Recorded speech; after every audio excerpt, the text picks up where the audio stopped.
Pour les 3 premiers dimanches de janvier, je vous propose de commencer l'année avec les psaumes. Alors on a déjà bien commencé avec ce culte, au début de ce culte, où plusieurs psaumes ou extraits de psaumes ont été lus, mais je propose de continuer sur cette lancée avec la prédication de ce matin et des 2 prochains dimanches, et plus précisément avec les 3 premiers psaumes du psautier biblique, les psaumes 1, psaume 2 et psaume 3. Le psaume 1 est sans doute l'un des plus connus du psautier biblique, et pourtant c'est un psaume un peu atypique. Parce que contrairement aux autres psaumes, ce n'est pas un cantique de louange, ce n'est pas un chant de repentance, ce n'est même pas une prière. Évidemment, les psaumes sont des prières ou des chants, mais le psaume 1 est une béatitude.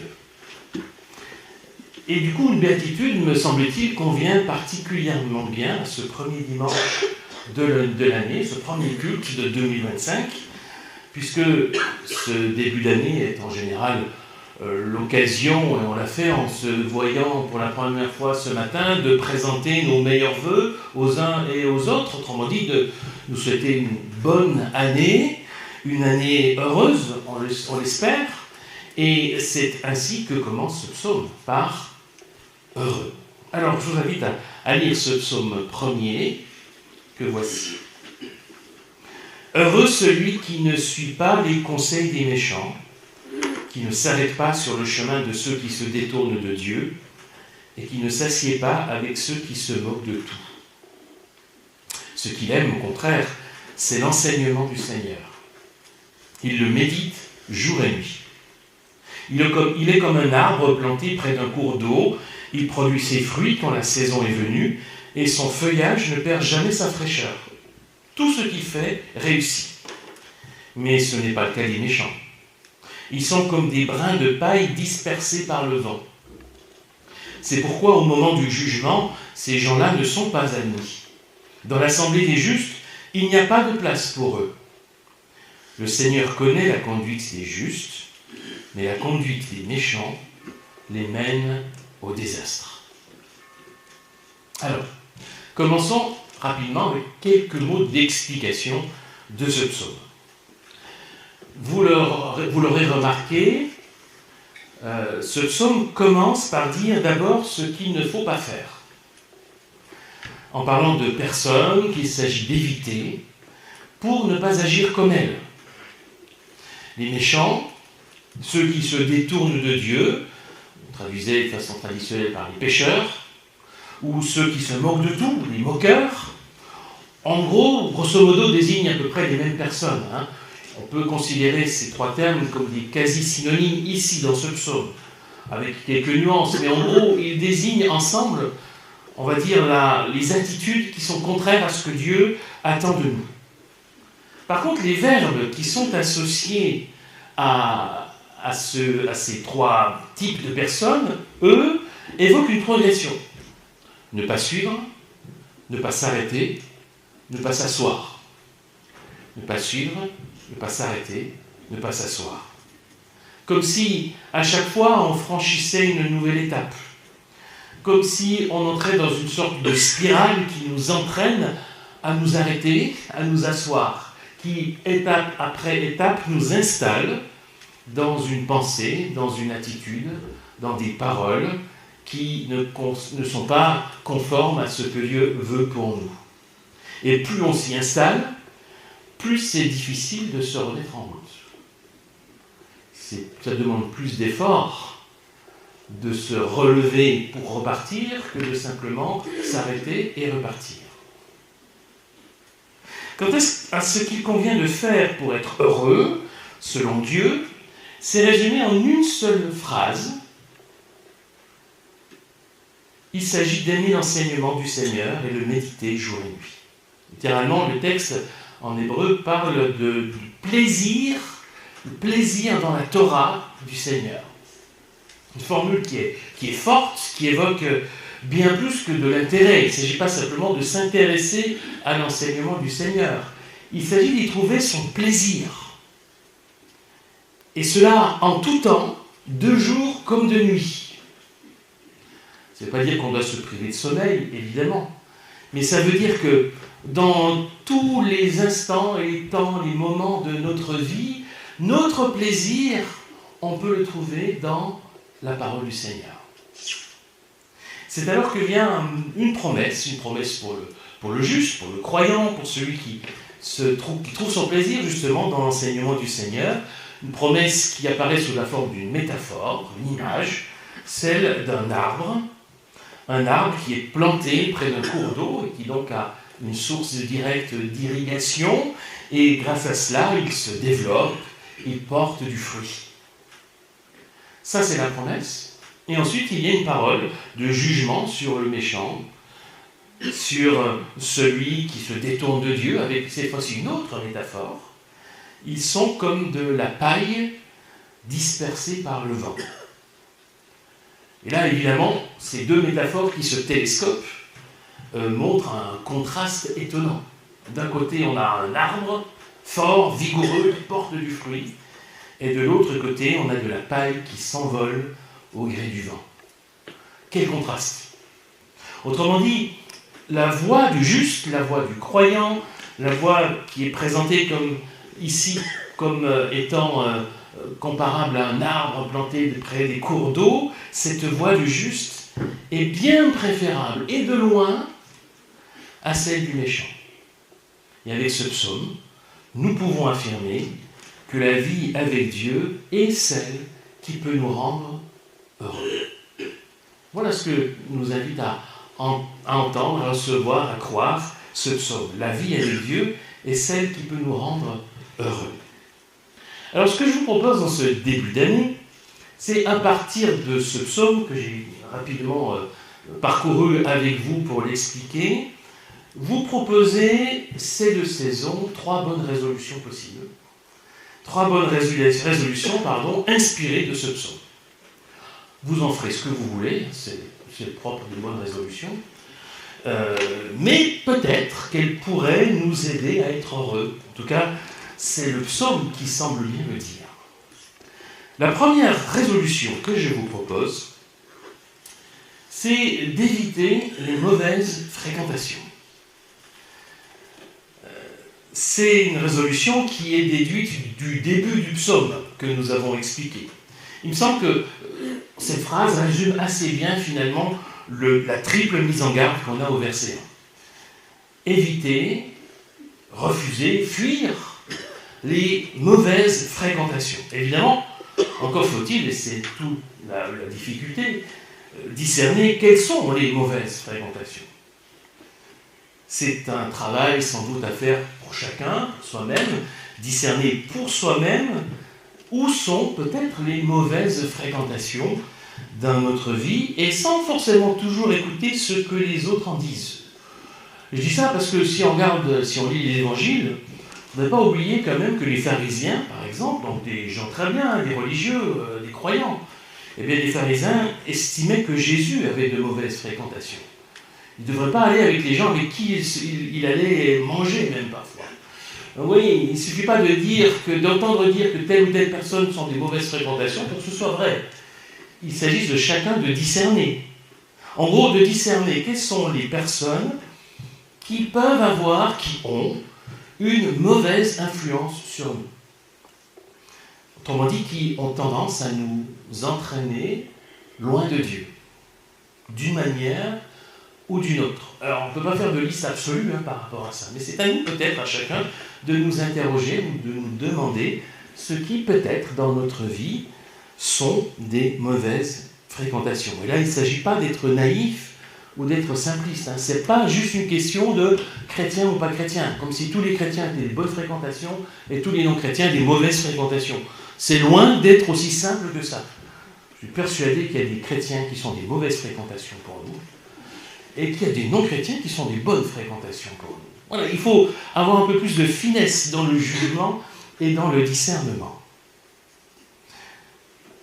D'autant qu'aujourd'hui, les mauvaises fréquentations que nous pouvons avoir, elles sont parfois virtuelles. Elles se rencontrent parfois en ligne, sur les réseaux sociaux. Et ces fréquentations-là peuvent avoir une influence néfaste sur nous. Et vous qui êtes vieux comme moi, ne pensez pas que c'est juste une question qui s'adresse aux jeunes générations. Hein. Ces mauvaises fréquentations-là, elles ne sont pas seulement sur TikTok et Instagram. Ça, c'est les réseaux sociaux plutôt des jeunes. Elles sont aussi sur Facebook, que les vieux comme moi fréquentent. C'est un réseau social de vieux, Facebook. Et même au-delà des réseaux sociaux, dans les mails, les messages, les informations que nous pouvons recevoir via telle ou telle messagerie instantanée et autres. Je suis sûr que là, vous êtes à peu près tous concernés. Ces choses qu'on reçoit, ces informations qu'il faut mettre peut-être entre guillemets, qui nous parviennent et que nous gobons tout cru, sans réfléchir, sans prendre un peu de recul, ou que simplement nous transmettons d'un clic, sans recul, sans vérifier si la source est fiable ou pas. Et puis ces choses qu'on reçoit, qu'on transmet, et qui du coup fait de nous des gens qui subissent parfois des mauvaises influences, des mauvaises fréquentations, pire parfois, que nous transmettons plus loin. Alors, et si je prenais la résolution d'évaluer mes fréquentations réelles ou virtuelles, et d'essayer de voir, de discerner où elles sont peut-être mauvaises, néfastes, discutables. Et m'astreindre à une discipline dans la réception des informations que je reçois. Vous savez que les informations, on en reçoit sans cesse. Donc, discipline dans la réception de ces informations, et encore plus dans celles que je transmets, que je partage. C'est une proposition de bonne résolution. La deuxième bonne résolution est tout à fait différente. Elle est déduite cette fois-ci de la formulation positive de ce qui rend le croyant heureux, que nous trouvons au verset 2. Et la bonne résolution que je vous propose, c'était ça, c'est d'envisager sa vie de croyant sous l'angle du plaisir. Associer le plaisir à la vie du croyant. Et est heureux celui qui trouve son plaisir dans l'enseignement du Seigneur. Alors, je ne parle pas ici d'une quête effrénée du plaisir sous toutes ses formes. Le bonheur, ce n'est pas le plaisir, ce n'est pas la jouissance, ce n'est pas ça le bonheur, on est d'accord. Mais il est si facile de voir, de percevoir, de comprendre notre vie de croyant d'abord sous l'angle du devoir, de l'effort, des privations, des interdits, des contraintes. Vous savez, on est facilement poussé à ça naturellement. Où est le plaisir là-dedans ? Où est le plaisir là-dedans ? Je ne dis pas bien sûr que la vie chrétienne est toujours facile et agréable, c'est loin d'être le cas. Mais est-ce qu'il n'y a pas une vraie et profonde source de joie et de plaisir dans la foi ? Le psaume 1 ne dit pas que le croyant est heureux en accomplissant avec crainte et tremblement la loi de Dieu. Non, c'est pas ça qu'il dit. Il ne dit pas qu'il est heureux en plongeant avec angoisse son regard dans sa parole pour comprendre ce que Dieu exige de lui. Non, c'est pas ça que dit le psaume. Il est heureux en trouvant son plaisir dans l'enseignement du Seigneur. Et oui, il y a un réel plaisir à plonger son regard dans la parole du Seigneur, à y découvrir son amour, sa fidélité, ses promesses. Oui, il y a un réel plaisir à vivre selon les préceptes de Dieu, à aimer le Seigneur de tout son cœur, à aimer son prochain comme soi-même, à vivre et à donner et à recevoir cet amour qui donne la vie.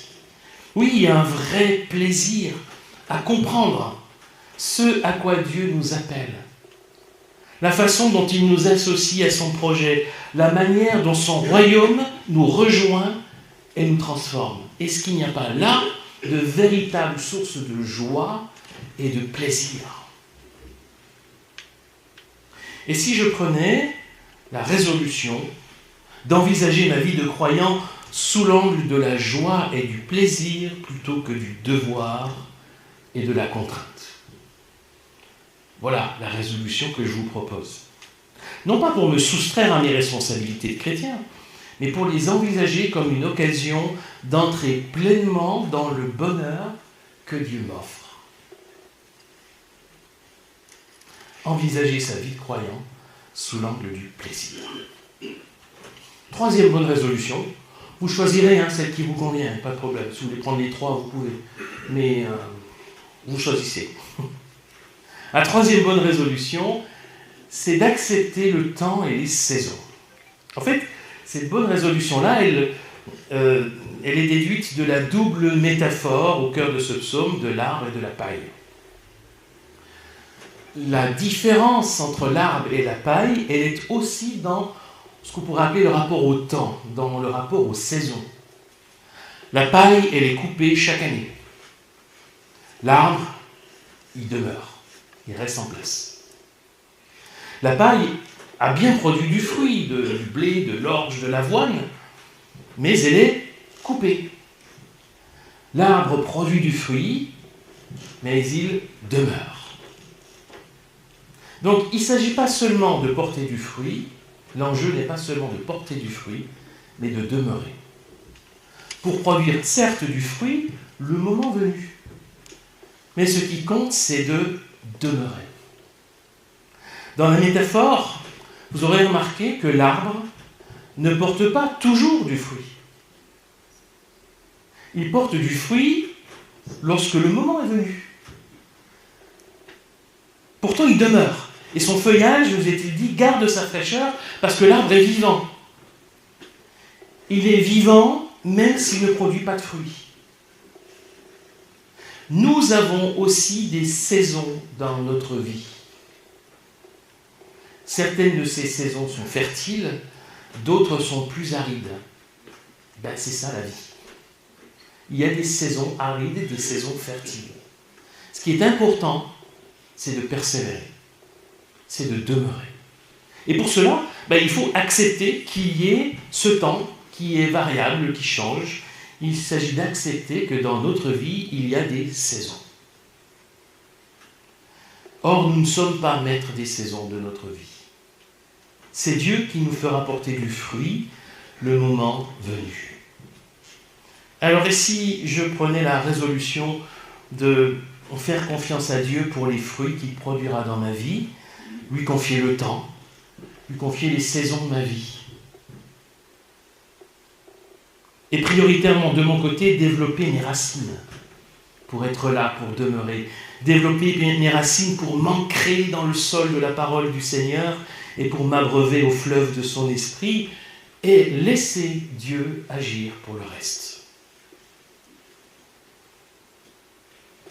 Voilà pour les 3 résolutions que je vous propose. Pour la conclusion, je vous laisserai simplement ces 3 bonnes résolutions. J'ai mis point d'interrogation, ça vous choisissez. Vous en faites ce que vous voulez.